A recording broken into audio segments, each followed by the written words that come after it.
이라 스탠드 위치 걸어온 게 이런 게 집에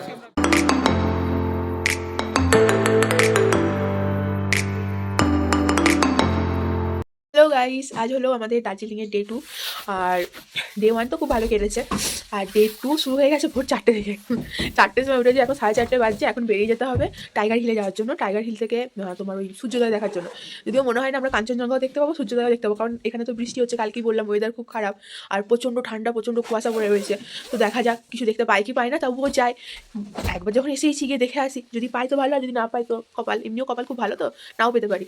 তো চলো যাই, গিয়ে দেখি। আমরা তো রেডি, এখন বাকিরা রেডি না। বাকিরা রেডি হয়ে গেলেই এসে দরজা ইয়ে করবে, তারপর বেরিয়ে যাবো। তো চলো।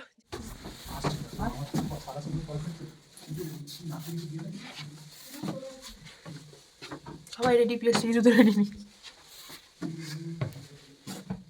দ্বিতীয় দিনের শুরুটাই হয়েছিল খুব ভোরবেলায়।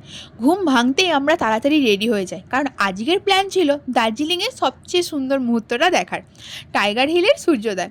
তো আমরা তো রেডি হয়ে গেছিলাম আর সবার জন্য অপেক্ষা করছিলাম। ভোর 4টের সময় আমাদের গাড়ি আসার কথা ছিল।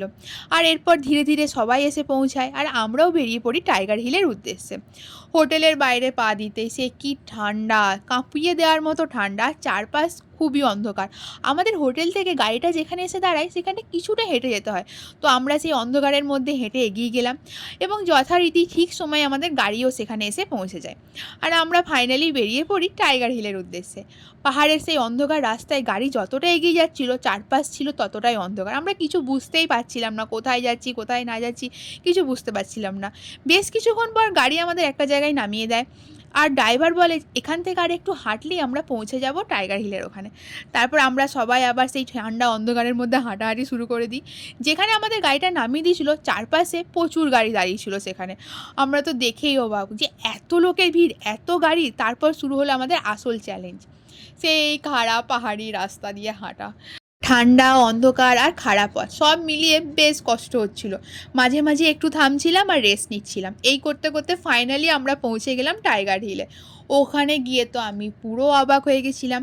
এত অন্ধকার, এত ঠান্ডা, তারপরও প্রচুর মানুষের ভিড়। সবাই শুধু একটা জিনিস দেখার জন্য অপেক্ষা করছে, সেটা হচ্ছে সূর্যোদয়। আমরাও একটা জায়গা খুঁজে বার করলাম, দাঁড়িয়ে পড়লাম। কিন্তু মনে একটা ছোট্ট ভয় কাজ করছিল, এত কুয়াশার মধ্যে আদৌ কি আমরা দেখতে পাবো। তাই ঘন্টাখানেক অপেক্ষার পর অবশেষে সেই মুহূর্তটা আমাদের চোখের সামনে এলো। ওই তো দেখতে পেয়েছি।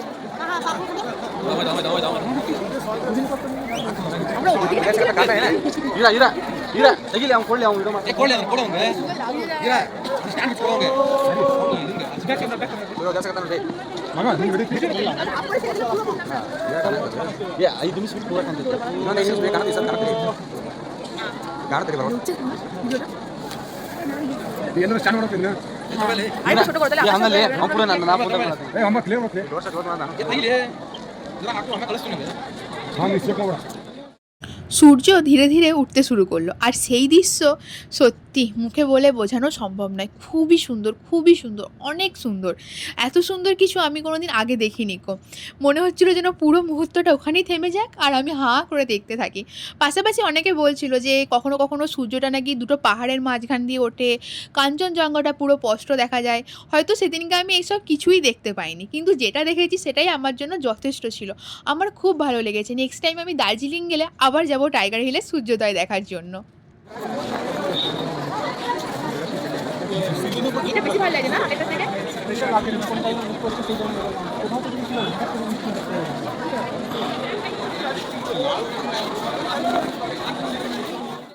ভালো এই এখনো দেখতে পাইনি, খুলছে কোথায় আছে? তুই এটা বন্ধ করেছিস? এই যে ঘর। হ্যাঁ হ্যাঁ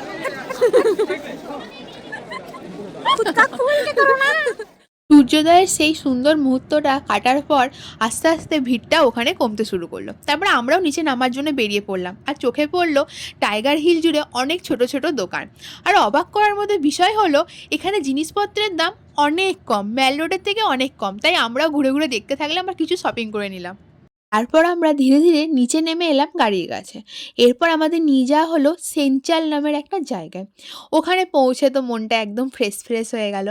চারপাশের শান্ত পরিবেশ আর সুন্দর ভিউ সব মিলিয়ে জায়গাটা সত্যিই অসাধারণ ছিল। এখানে বেশ কিছু ভালো ভালো ফটো তোলার স্পট আছে, তাও আমরাও সেখানে চলে গেলাম আর ভালো ভালো কিছু ছবি তুলে নিলাম। আমরা এখন আই লাভ সিন চলে আছি। ওইখানে আমরা ছিলাম কিছুতে, ওখান থেকে ওইখানে ছিলাম, ওই তো দেখা যাচ্ছে টপে ওইখানটাতে ছিলাম, বিল্ডিংটা, ওখানে গ্যালারিটা। জায়গাটা ভালো করে ঘুরলাম আর খুব সুন্দর সুন্দর অনেকগুলো ফটো তুলে নিলাম। তারপরে আমরা আবার বেরিয়ে পড়লাম। গাড়িটা এগোতে এগোতে হঠাৎ আমার চোখে পড়লো চারপাশের পরিবেশটা যেন একদম বদলে গেছে। ভোরবেলা যখন আমরা এই পথ দিয়ে যাচ্ছিলাম তখন খুব অন্ধকার ছিল, ঠিকমতো কিছু দেখতেও পারিনি, কিছু বুঝতেও পারিনি। কিন্তু এখন পুরো রাস্তা জুড়ে একটা আলাদাই সৌন্দর্য। চারিদিকে শুধু লম্বা লম্বা পাইন গাছ, পাহাড়ি সেই রাস্তা আর সবুজ প্রকৃতি সব মিলিয়ে দৃশ্যটা মুগ্ধ করে দেওয়ার মতো ছিল। তারপর আমরা পৌঁছে গেলাম ঘুম মনেস্ট্রি।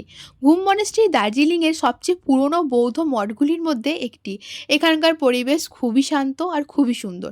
মঠের বাইরের পরিবেশটা একদম শান্ত ও সুন্দর, আর পাহাড়ি হাওয়া, সবুজ গাছপালা আর খুব সুন্দর সুন্দর ফুল গাছ। আমরা তো চারপাশটা ভালোভাবে ঘুরে দেখলাম, অনেক অনেক ফটো তুললাম। তারপর ভেতরে ঢুকে গেলাম। ভেতরে ঢুকতেই তোমাদের সবার আগে চোখে পড়বে কিছু সুন্দর সুন্দর দোকান, যেখানে ঘর সাজানোর অনেক ভালো ভালো জিনিসপত্র পাওয়া যাচ্ছিল, কিন্তু দামটা অনেকটাই বেশি। তাই আমরা শুধু দেখলাম, কিছু নিলাম না। তারপরে ঢুকে গেলাম আমরা মেন মন্দিরের ভেতরে।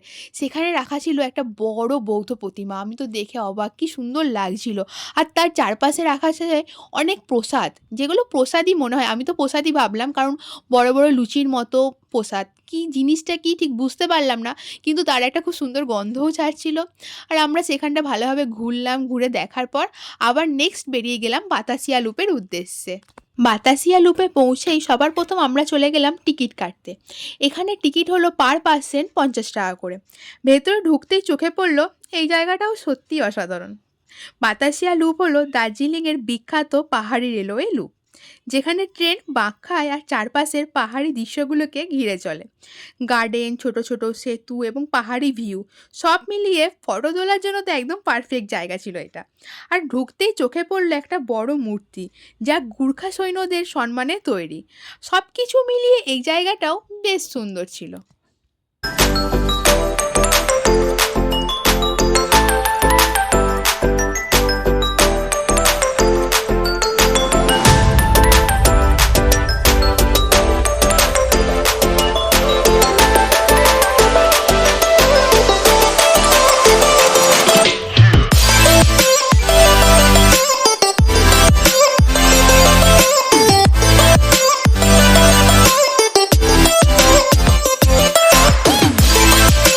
তারপর আমরা পৌঁছে গেলাম রক গার্ডেন।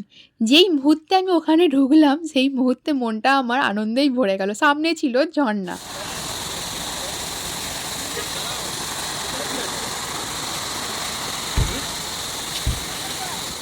এই জায়গাটা আমার সবচেয়ে প্রিয় হয়ে গেল। দার্জিলিংয়ের যত জায়গায় ঘুরেছি তার সবথেকে প্রিয় হয়ে গেল আমার এই জায়গাটা, কারণ আমার ঝর্ণা খুব ভালো লাগে। আর এখানে তো ঢোকা মাত্রই চোখের সামনে ঝর্ণা, শুধু একটা না, দুটো ঝর্ণা ছিল। আমার তো মনটা খুশিতে ভরে গেল এখানে আসার পর। পাওয়ার ব্যাংকটা আমরা এখন রক গার্ডেনে আছি, রক গার্ডেনের ওপরে উঠছি। ঝর্ণা আছে সুন্দর সুন্দর, আর ঝর্ণা আমার খুব ভালো লাগে, কিন্তু একটা প্রবলেম, এখনো হোটেলে যাইনি, ফ্রেশ হতে পারিনি, এখন আমাদের ব্রেকফাস্ট হয়নি, সো আমরা ব্রেকফাস্ট ছাড়াই এখন ঘুরে বেড়াচ্ছি। খুবই সুন্দর, অসাধারণ। এখানটা দেখেই মনে শান্তি চলে আসছে। এতটা সুন্দর জায়গা আমি ভাবতে পারিনি। আমি ভেবেছিলাম হয়তো এত ভালো জায়গা থাকবে না দার্জিলিংয়ে, কিন্তু খুবই সুন্দর। আর সকালে যেখানে গেছিলাম সেখানটাও দারুণ। এটা আমার খুবই ভালো লেগেছে, আমার মনে ধরে গেছে। এখনও যদি কেউ আমাকে জিজ্ঞেস করে দার্জিলিংয়ের ট্যুরে সবথেকে ভালো কোন জায়গাটা লেগেছে, আমি বলবো রক গার্ডেন। আপাতত হয়ে গেছে, এরপর এখান থেকে বেরোবো, বেরিয়ে যাবো তোমার হোটেলে যাবো। তো সকালবেলায় ভোর 4:30টার সময় বেরিয়েছি, কিছু ফ্রেশ হয়নি। এবার যাবো, ওকে ফ্রেশ হবো, খাবো, খেয়ে দিয়ে তারপর আবার বেরোবো। এই জায়গাটা খুবই সুন্দর। ঘোরা শেষ, আমি মানে কাল থেকে আজ পর্যন্ত এই জায়গাটা আর টাইগার হিল দুটো খুব সুন্দর লেগেছে আমার। টাইগার হিলে তো আলাদা এক্সপিরিয়েন্স ছিল, মানে আলাদা, মানে প্রচুর আলাদা এক্সপিরিয়েন্স ছিল। আর এইখানেও আমার ঝর্ণা খুব ভালো লাগে, আর ঝর্ণা দেখতে পেয়ে খুব মজা লাগলো। তো আজকে এখান থেকে এখন যাবো হোটেলে, চলো। তো লাঞ্চ করে আমরা চলে এলাম, আর এবার যাবো রেডি হতে, রেডি হয়ে যাবো বাকি ঘুরতে। তাও আমাদের একটা ক্যান্সেল হয়ে গেল ঘোরা, আমাদের লেপচা জাগর যাওয়ার কথা ছিল, কিন্তু মানে আমাদের সাথে যারা এসছে তারা খুব অসুস্থ বলে মানে আর বেরোনো হয়নি। তারা এখন রেস্ট ফেস্ট নিয়ে এবার বেরোবো। লেপচা জাগরটা আর যাওয়া হবে না আমাদের, ওটা খুব ভালো ছিল কিন্তু হবে না যাওয়া। এবার আমরা বাকি আর দুটো আছে ওখানে যাবো, যাই দেখাই তোমাদেরকে। যদিও সকাল থেকে অনেক ভালো ভালো জায়গাতেই ঘুরলাম, আবার যাচ্ছি। আমরা বেরিয়ে গেলাম খেয়ে দে, আমরা আবার ঘুরতে যাবো। লাঞ্চের পর আমরা আবার রেডি হয়ে বেরিয়ে পড়লাম আর পৌঁছে গেলাম জাপানিজ টেম্পল এবং পিস পাগোডা। প্রথমে তো এই জায়গাটার নাম আমাদের ঠিকমতো উচ্চারণই করতে পারছিলাম না, সবাই শুধু হাসতে হাসতে বলছিলাম আমরা ফিশ পকোড়ায় যাব, ফিশ পকোড়ায় যাব। কিছুক্ষণ পর বুঝতে পারলাম ওটা ফিশ পকোড়া না, ওটা পিস পাগোডা। বলো এই তো এলাম, এই তো এলাম, কোথায় এলাম? বুদ্ধ টেম্পল। বুদ্ধ টেম্পল না, জাপানি টেম্পল আর ফিশ পকোড়া। ওই তো জাপানি টেম্পল, ওই হলো জাপানি টেম্পল মানে Buddha temple. Japanese temple Buddha মন্দির বা মনস্ট্রি টাইপের। এলাম আমাদের হোটেল থেকে খুবই কাছে, হেঁটে হেঁটে আসা যায়, হেঁটে আসা যায় মোটামুটি যাচ্ছিলাম আমরা হেঁটে হেঁটে বাড়ি যাবো ঠিক করেছি। 3 টাকা ডিস্টেন্স।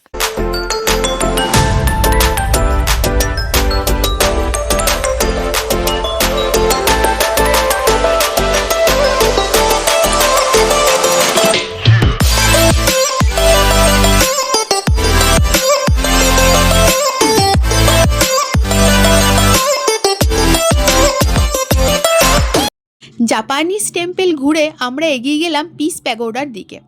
প্রথম দৃষ্টিতে সাদা মন্দিরটি দেখে এক অন্যরকম শান্তি পাওয়া যাচ্ছিল। পিস প্যাগোডা হলো শান্তি ও বৌদ্ধ ধর্মের প্রতীক। উপরে উঠে চারপাশটা ঘুরে দেখলে পুরো দার্জিলিংয়ের মনোরম দৃশ্য দেখা যায়। চারপাশে পাইন গাছ, সবুজে ভরা পাহাড়, শান্ত পরিবেশ, ঠান্ডা হাওয়া, সব মিলিয়ে সত্যিই শান্ত হয়ে গেল মনটা আমার। আমরা অনেকক্ষণ এখানে ছিলাম, অনেকক্ষণ বসে গল্প করেছি, চারিপাশটা ঘুরে ঘুরে দেখলাম আর খুব মজা করলাম।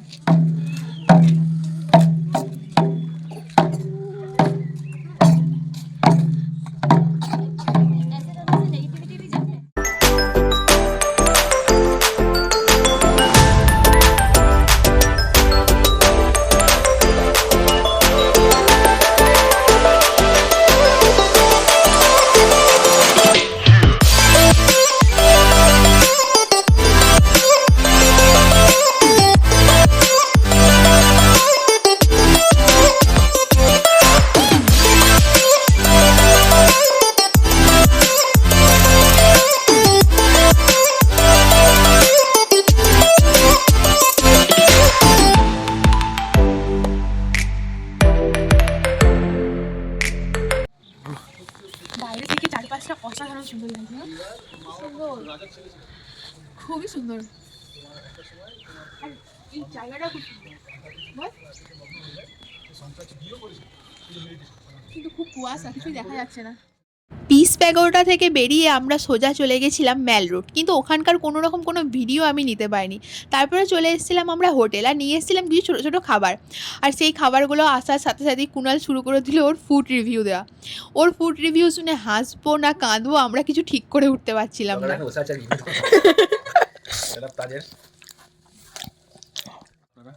দেখুন কি সুন্দর জুসি আর জুসি আর গরম, পুরো একদম চিজ ভরে ভরে আছে, চিজ, টমেটো, ক্যাপসিকাম নেই তো গো, আছে রুটিটা বেশ সফট, পেঁয়াজও আছে, তেলটাও আছে অল্প।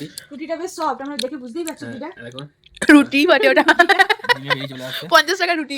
রুটির উপরে আমরা একটু সস লাগিয়ে নিয়েছি, হ্যাঁ আর একটু যাতে ভালো লাগে। আর ওইটা কোথায় গেল? এটা হলো, ওটা রাখো। তো এই গেল আমাদের। এবার পিওস্ত্রী স্পেশাল, এবার উচ্চারণ করো কুণাল, এটা কি? এটা কি নাম? এই যে আমাদের এটা কেঁচো,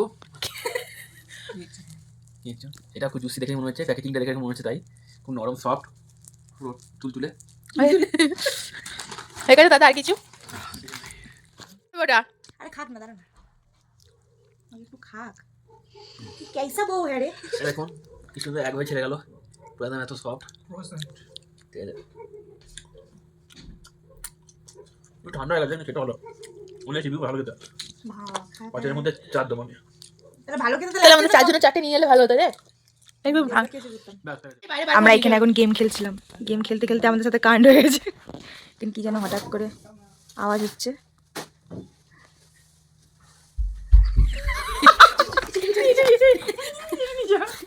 ডাস্টবিনে মনে হচ্ছে কিছু একটা বেরিয়েছে। मजा पाई লুডো আমাদের মাথায় উঠে গেল। কি আছে? রিসেপশনে তো লোকও থাকে না এখানে। কিচেনে নেই তো লোক। उधर लगा খবর চ্যানেল চলেছে নাকি? কিছু একটা আছে যেটা নড়ছে ভেতরে ভালো হয়। দিনটা শেষ করার আগে আমাদের সঙ্গে একটা ছোট মজার ঘটনা হয়ে গেল। রুমের ডাস্টবিনের মধ্যে ইঁদুর ঢুকে পড়েছিল, আর ডাস্টবিনটা অনেকক্ষণ ধরে নড়ছিল আর আওয়াজ হচ্ছিল।